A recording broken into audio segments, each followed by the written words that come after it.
Boa noite a todos. Estou muito feliz de estar aqui novamente. Esse tema de hoje ele é uma sequência, não sei quem estava aqui na última reunião, que a gente tratou sobre família também. Então hoje minha ideia é progredir um pouco mais. Na verdade eu montei 3 estudos, né? O primeiro eu já apresentei, hoje eu vou apresentar mais sobre casamento, algumas questões. E na próxima oportunidade eu vou estar falando sobre os filhos, ok? Então espero que a gente possa fazer um debate sobre o tema. Então outra vez, como hoje, eu estou começando assim, resgatar aquela coisa da pergunta, né? E aí fica uma reflexão para todo mundo. Para que serve a família?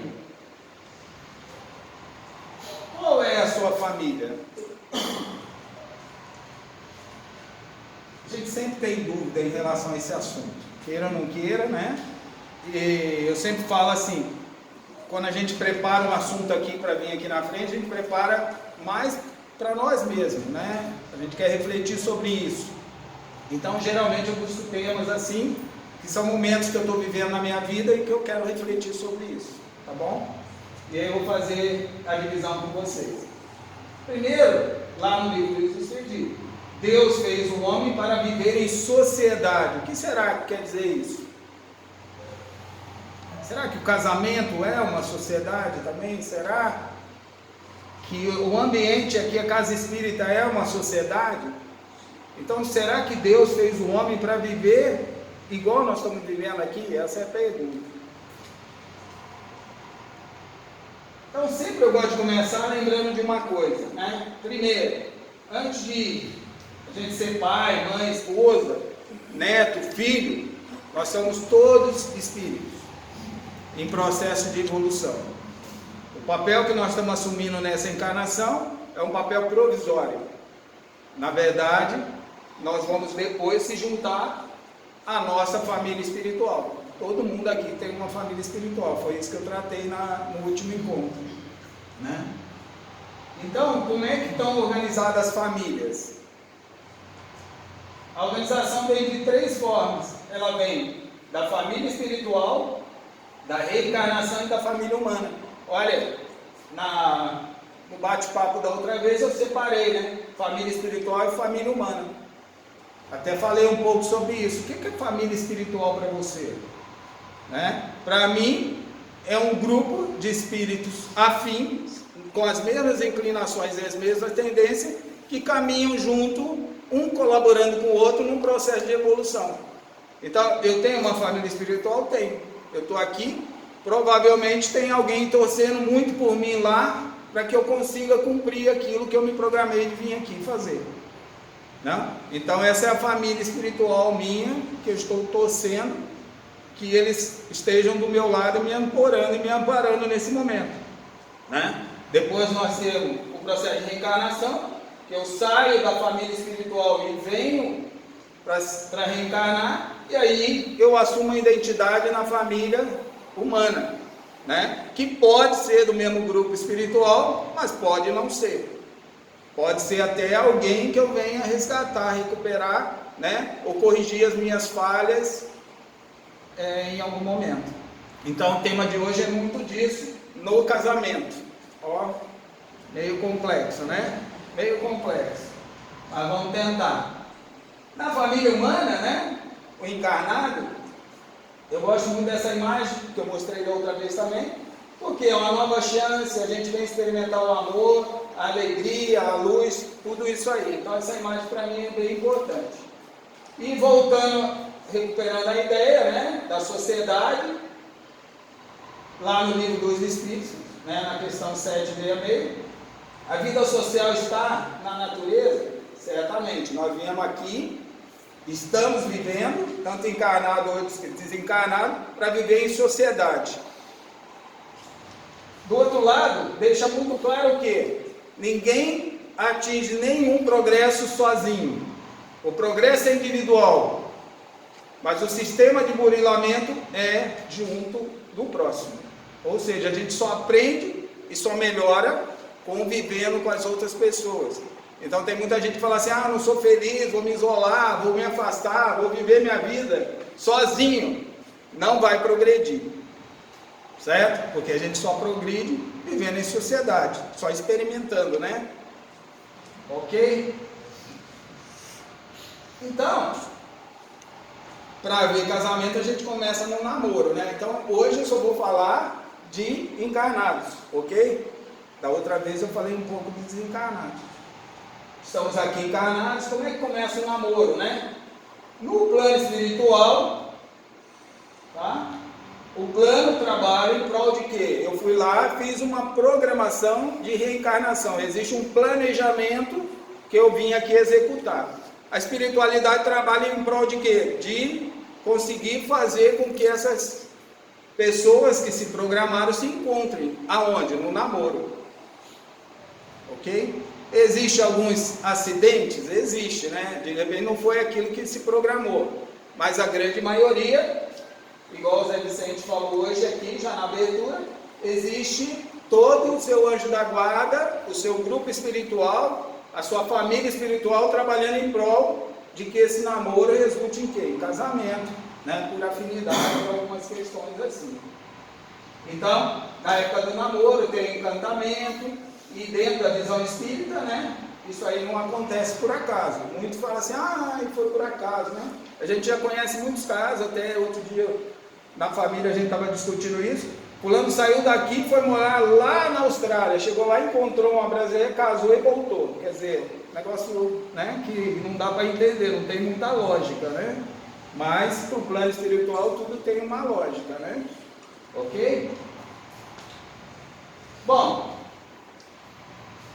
o que acontece, né? Existem inteligências, né, desencarnadas, trabalhando nessa paquera, vamos dizer assim, né? Por quê? Porque ela é a necessidade para o nosso progresso. Então, o plano espiritual vai trabalhar em prol disso, né?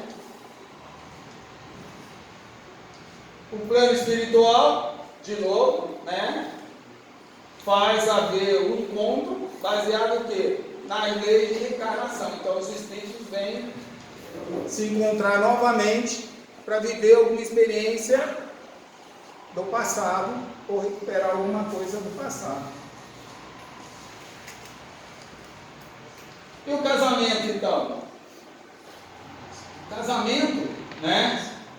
Segundo o livro dos Espíritas, nas questões aqui, o Espiritismo nos ensina que o casamento é um processo, é um progresso na marcha da humanidade. Então, o casamento faz parte do nosso progresso dentro dessa sociedade. Tá? Porque é a partir dele que nós vamos experimentar a proximidade, o relacionamento diário, né? Ser pai, ser mãe, né?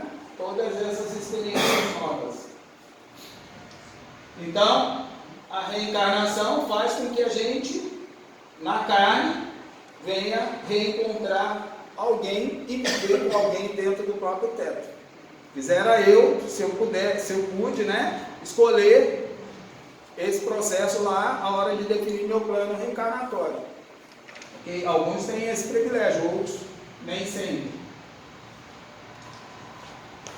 Os mentores espirituais atuam em prol dessa união, né? O casamento com o plano espiritual é algo muito, muito, muito sagrado, ok? Existe todo um complexo de espíritos trabalhando em prol do seu casamento, né? Olha a responsabilidade a partir daí. Então, os parceiros se buscam, né, aqui no palco da Terra para resgatarem dívidas de amor. Nós vamos ver aqui na frente vários tipos de casamento. Segundo o Espiritismo, nem todos os casamentos são iguais, ok? Existem vários tipos e a minha ideia é retratar algum. Olha essa mensagem interessante, né? O casamento ou união de dois seres, a gente já saiu até da história do casamento mesmo, no papel e tudo, né? Basta a união de duas pessoas, né? E um regime de vida comum, vida em comum, ao qual se confiam, e um dá assistência no outro. E qual é a ideia? De que isso se transforme em algo de valor, de crescimento dos dois. Então, quando a gente entende casamento ou união, segundo o Espiritismo, nós estamos entendendo progresso mútuo, ok? E necessidade mútua. Porque se a gente não parte desse ponto, a gente não entendeu lá, desde o início que eu falei, que a gente veio aqui para viver em sociedade, né? E aí existe um compromisso, né? Onde as energias são juntas, né? Pega a minha energia, cada um parceiro, e se transforma numa energia praticamente única, embora o processo de cada um, mas existe aqui um compromisso a partir de agora, a partir desse momento, de os dois caminharem juntos. Eu costumo dizer muito assim, o processo de caminhada rumo à perfeição, rumo ao plano superior, ele é individual, mas você caminha junto com pessoas que vão te ajudar nesse processo de caminhada, ok? Então o casamento, nós podemos já concluir que ele não acontece ao acaso, ok? São raríssimos os casos, né, que isso pode se enquadrar. Eu vou mostrar ali na frente alguns casos que talvez seja assim. Então está lá no livro dos Espíritos também, né, que quem fugir da sua responsabilidade de casar, né, ou de se juntar, ou de construir juntos, dentro desse parâmetro de espíritos em progressão e construindo a sociedade, né, vai estar adiando, né, o seu resgate. Eu não sei se vocês conhecem, mas eu conheço algumas pessoas que falam assim, não, eu não vim aqui para casar, não vim aqui para viver com ninguém, eu vim aqui para viver sozinho, né? O que essa pessoa está fazendo? Segundo o Espiritismo, está atrasando o seu resgate, ok? Está lá no livro dos Espíritos. Tem gente que acha que o casamento, né, a união de duas pessoas e tal, é uma fronte de escravidão, de sofrimento, de perda de liberdade, né? Então eu não vou casar porque eu quero fazer o que eu quero da minha vida. Olha que interessante, né? Porque se eu for parar para pensar, significa o seguinte, eu já sou dono de mim, eu já sou absoluto, eu não preciso aprender nada, eu já sei tudo, eu não preciso da outra pessoa, nem para me testar, porque a maioria dos casamentos é isso, né? O parceiro vive testando o outro, né? Testando o quê? Se a gente consegue se manter no caminho, na direção certa, né? E aí, né, tem uns que estão fugindo do casamento, né? Porque eu quero uma vida tranquila, principalmente os homens, né? Fala assim, vou arrumar uma mulher para quê, né? Até tem aquela brincadeira, fala assim, quando o padre, quando casou, né, alguém casou aqui e tal, perguntou, o padre falou, né, você quer ser feliz ou quer ter razão? O homem escolheu, né, ser feliz, e a mulher escolheu ter razão, né? Pelo menos é o que todo mundo brinca. Mas, tirando as brincadeiras, realmente temos que refletir. E aí é o seguinte, você tem que assumir as responsabilidades, as lutas, as batalhas interiores, né? E não fugir da sua responsabilidade. A gente veio realmente para construir uniões, né? Para trabalhar juntos, para progredir juntos. Ninguém vai vir aqui para viver numa ilha, né? Então, nós podemos dizer o seguinte, já começa a afirmar, a maioria dos casamentos são provacional. Isso quer dizer o quê? A grande maioria dos casamentos, nós todos estamos no mesmo patamar, né? São provações. Nós viemos aqui realmente para resgatar alguma coisa que nós fizemos no passado, ou alguma melhoria que nós precisamos fazer no presente. E aí, né, somos unidos, os únicos responsáveis pela nossa situação. Quer dizer, assumir isso aí é um ponto de partida importante, né? Que já é um processo de transformação individual, pessoal. O reencontro com parceiros ou parceiras de vidas anteriores faz parte da experiência necessária, né? eu posso ter dívida de afeto, provações, e as dificuldades que eu estou vivendo hoje no relacionamento, elas podem ter origem no passado, né? Então é importante que eu não fuja da minha responsabilidade nesse momento. E aí, né, vem a máxima. O que nós viemos fazer verdadeiramente é amizades, né? O casamento é uma oportunidade muito forte, a união de duas pessoas, para ter um laço de amizade, de progresso íntimo, juntos, né?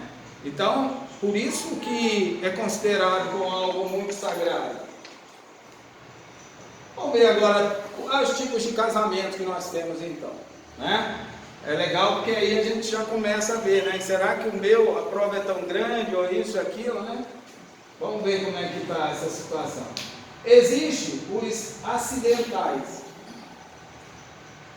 Ou seja, vocês devem conhecer alguém, né? Que por uma distração, ou por um momento, ou por uma loucura qualquer, resolveram se unir e casar, ok? Então esse aí é os que a gente considera os acidentais, ou seja, não estava na programação, sei lá, se programou lá, né? Fez uma programação reencarnatória de vir e seguir, mas você tem o livre-arbítrio, não tem? Então de repente com o livre-arbítrio você se perdeu no meio do caminho, pode acontecer, né? Temos os sacrificiais, são encontros, né, de alma iluminada com alma inferiorizada.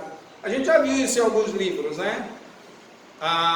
O espírito mais evoluído, né, se compromete a vir e casar com aquela pessoa para tentar, né, ajudar ela e tentar trazer ela, como se fosse uma âncora lá, buscando a pessoa e resgatando a pessoa. Alguns romances, não sei se vocês já leram, falam de alguns casos assim, né? Então a pessoa veio para fazer um sacrifício de tentar trabalhar junto com aquela pessoa. Então às vezes você entende, né? Por que a pessoa fica lá tão de boa, né? E sendo judiada, né? Porque ela está tentando assumir um compromisso de resgate da outra pessoa. Bem interessante esse também. Os provacionais, então é reencontro de almas, né?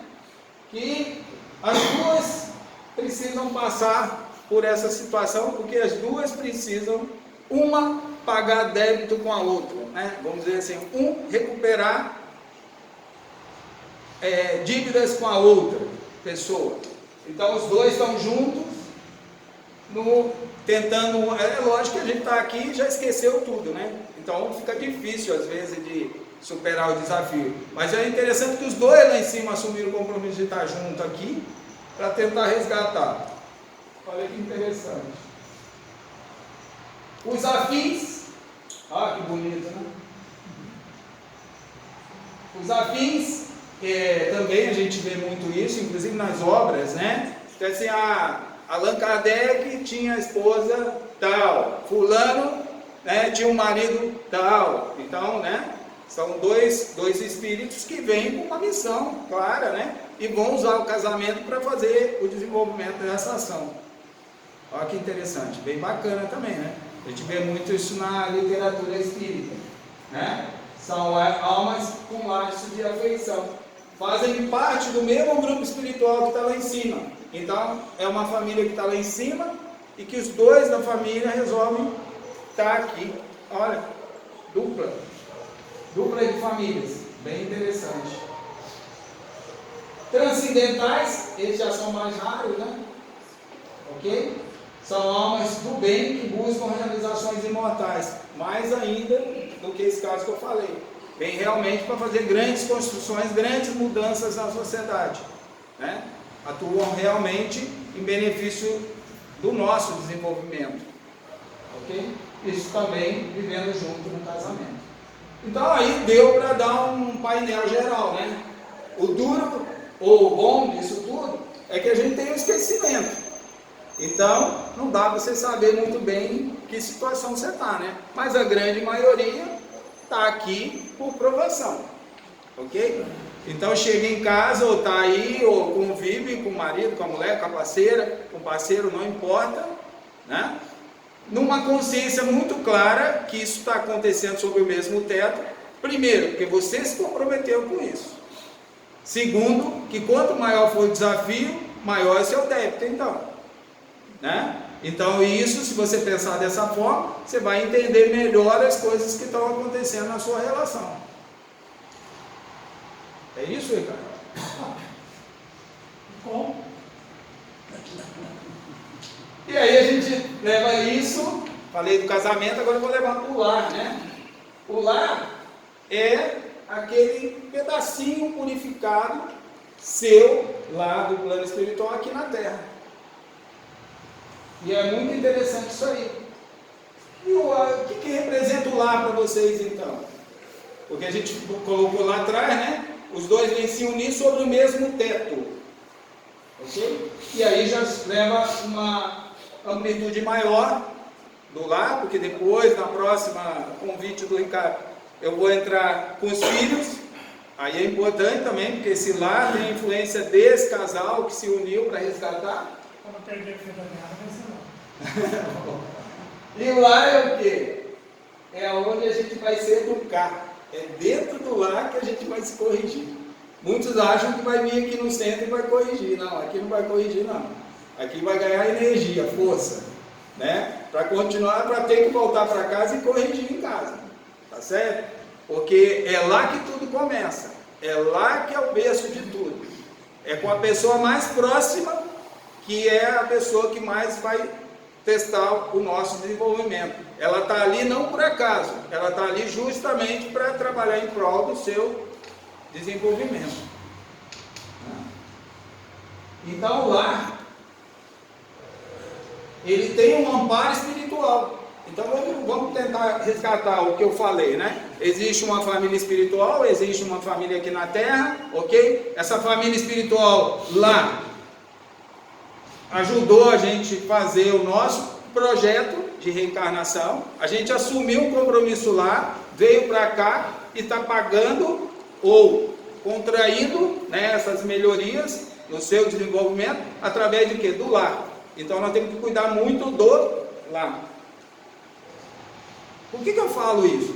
Porque a maioria, às vezes, grande parte, né, o maior desequilíbrio está onde? No lar. Ou não? Então a gente tem que cuidar do lar igual cuida aqui do centro. Energizar, fazer um monte de coisa em prol do nosso lar. Nosso lar tem que ser um lar de amparo espiritual, porque a família espiritual nossa, ela está nos ajudando principalmente no nosso lar. Tá? O lar que eles estão junto com a gente. Então a gente, essa frase que eu gostei muito, né? O nosso lar é como se fosse esse barquinho aqui, ó,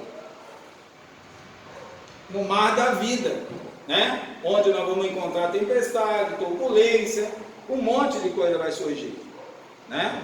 E é bom que surja, porque senão a gente não é testado. Os nossos testes vão acontecer quando? Na turbulência, né? Ou no tempo não tá bom, porque tempo tranquilo de sol, sem chuva, sem nada, que teste é esse? Tá certo? E a gente está suportando, está continuando, levando o barco ali de forma segura. Às vezes são resgates e casamentos passados. É legal isso aqui, porque cada um toca de um jeito, né? Eu não sei, aqui não tem bola de cristal, não dá para saber. Mas provavelmente o que eu estou falando encaixa em todo mundo que está aqui, 100%. Talvez não no bebezinho ali ainda, mas no restante encaixa bem, né? Certo? Então, para que isso aconteça, né, nós devemos viver principalmente no nosso lar, né? Principalmente, ideal seria se fosse em tudo, né? Mas principalmente no lar, de coração aberto. E por incrível que pareça, volto a insistir, às vezes no lar a gente tem o coração mais fechado, porque a gente já pré-julga, já preconceita, já pré-estabelece alguma coisa. Ah, não vou ouvir ela porque tudo que ela fala é besteira, então não preciso ouvir. Aí eu vou ouvir outro que eu não sei, eu não classifiquei, então fica fácil de ouvir, né?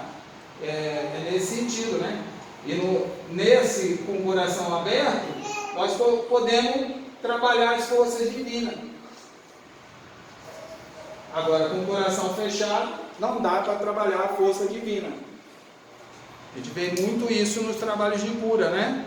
Quando vem algum espírito desencarnado, ele vem com o coração fechado, a grande maioria. Ele desencarna sem abrir o coração, é mole, e depois de desencarnado fica com o coração fechado ainda. Hein? Eita praga de coração fechado é difícil, hein? É difícil de resolver, tá certo? O que é o coração aberto então, né? É pronto para cumprir aquilo que você se programou. Então o lar exige o que do casal? Concessão recíproca, tolerância mútua, fraternidade, renúncia. Essa é a mais difícil, né? Renúncia é uma coisa complicada para a gente, né? E coragem e camaradagem, para que a gente consiga realmente fazer amizade, né? Que o casamento vire uma amizade. Tem gente que acha até errado, né?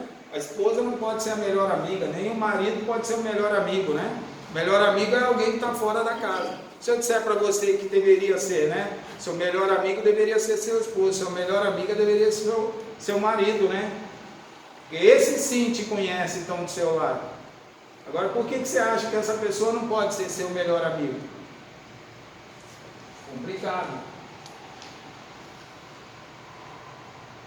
Então, para que isso aconteça, agora eu vou entrar nas coisas chatas, né, do casamento, vamos dizer assim, né? A gente precisa combater o quê? Todo dia, toda hora, todo momento, ao tempo todo. A indiferença, a sensação de rotina, o egoísmo, né? São as falhas do casamento. Aí são as falhas da união, né? A situação se complica. E a gente tem que ter convivência em família. Desliga a TV, para de ver o jornal, né? Vai viver em família. Você está em casa, à noite. É o momento de um ouvir o outro, né? Estou falando para mim, tá, gente? A minha esposa está aqui, ela sabe, né? Eu estou tentando me corrigir. E ela tem uma paciência danada, porque ontem ela estava ouvindo a primeira palestra, eu fui lá em Sumaré fazer lá com o Ricardo. Lá. E hoje veio ouvir de novo. Alguns sinais de alerta, né? O casamento não acaba de uma hora para outra. Eu já estou dando até uma de psicólogo agora espiritual, né? Não acaba de uma hora para outra. Existem uns alertas. E eu vou citar aqui alguns alertas que se vê se alguma, botei até esse sinalzinho dele, vê se alguma desses alertas já está tocando lá na sua casa. Silêncio justificado quando a esposa ou esposa estão juntos. Olha a foto, é bem interessante, né? Esse é o tempo moderno que nós estamos vivendo, né?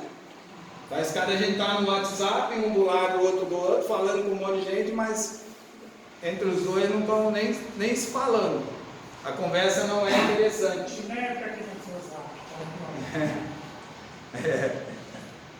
Aí agora ainda tem distração, né? Tédio, né? Inexplicável com a presença do outro companheiro. Quer dizer, pô, vou sair com ele? Não, tem que sair com um monte de casal, tem que sair com um monte de gente, porque sair só com a esposa ou com o esposo é um tédio danado. É muito chato. Caramba, você é o seu maior amigo, né? Você é a pessoa que você quer crescer junto. Já pensou? Aí eu escolhi as imagens bem interessantes, né? Que a imagem às vezes fala mais coisa. Ira disfarçada, né? Existe muita coisa disso, né? Você às vezes até despreza, né? Nem ouve, né? Faz que nem é com você. A famosa birra. Birra, né? Eu tenho que ganhar, né? Não posso perder. Os temas habituais estão saturados, quer dizer, não tenho mais o que falar, né? Então fica mais interessante a novela, o jornal, outros assuntos, né? Porque o tema do dia a dia do casal já virou uma rotina. Então, a rotina leva a esse tipo de coisa, né? Um assiste a novela e o outro vê o celular. tá tudo bem, tá de boa. Gente, esses momentos eu também tenho, todo mundo tem. O que a gente está falando aqui, se esses momentos estão dominando o tempo seu, é isso aí, né? Como é que está a qualidade do tempo seu junto com a família, com tudo isso aí. Qualquer coisa te deixa irritado? Com o outro, com o parceiro? Né? Qualquer coisa que o parceiro faça te irrita? Então para um pouco para pensar. Se você volta lá ao mesmo tempo, se você escolheu esse parceiro para estar com você e ele te irrita, por que será então? Dá para chegar a uma conclusão? Né? Tem que fazer uma reflexão sobre isso. Provavelmente é aquilo que você realmente precisa melhorar e que você não quer melhorar. Então ele te irrita por isso, né? Então está na hora de refletir sobre isso. Quer dizer, será que se eu mudar a atitude, né, a pessoa vai continuar tão irritada? Interesse de um problema um do outro também acontece. Como é que a gente percebe isso? Você está falando, o outro nem está te ouvindo, né? Você está na maior agonia, maior tensão, maior estresse, querendo o apoio, querendo o carinho. Isso aqui é questão até de zero de amor, né? Zero de caridade até. Eu nem estou dando atenção para o meu parceiro, está dando atenção para outras pessoas. São vários sinais de alerta, né? Todos, a gente conhece todos, a gente só está fazendo hoje uma reflexão sobre eles. Né? Todos a gente já sabe que são. Falta de troca de opinião, um entra mudo ou sai calado, né? Por quê? Porque a gente já tem um preconceito, falar, não vou dividir nada, porque eu já sei qual a opinião daquela pessoa, então para que eu vou gastar tempo? E o pior de todos é o quê? Principalmente quando eu vier com a outra parte, que é os filhos, é esse tipo de coisa, né? Quando a coisa parte para a ignorância. A indiferença é ruim, mas a ignorância também é duro, né? Nesses momentos que acontecem as maiores tensões. O cara do serviço tem E como a gente é espírito, você sabe, né? Aí você entra no campo vibratório dos espíritos inferiores. E eles adoram isso aí, porque eles vão ficando estão dando gargalhada. Vocês estão brigando e eles estão rindo, né? Porque era tudo que eles queriam. Tá certo? E os espíritos amigos, a sua família espiritual, não conseguem te ajudar nesse momento. Porque a ira emite uma frequência, né? Que não deixa a espiritualidade ajudar em prol, né, da transformação dessa energia.